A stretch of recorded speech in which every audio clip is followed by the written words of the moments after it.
In this video, I'll show you how to create a simple vision board in Canva. Open Canva, create a new project. Next, go to Elements and search for Grid. Select a grid layout as your frame. I'll choose this one and resize it. Add more grids if needed, adjusting their positions.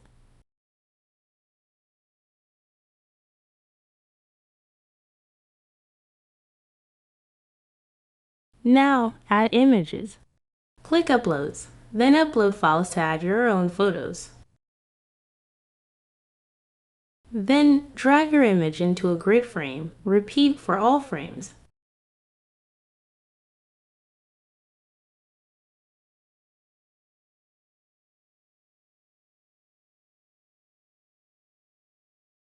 Double-click to reposition the image within the frame.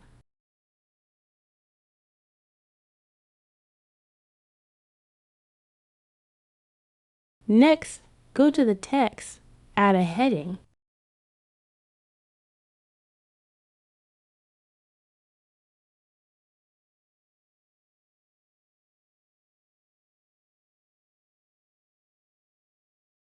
That's it, your Canva vision board is ready. If this helped, like and subscribe. Happy creating!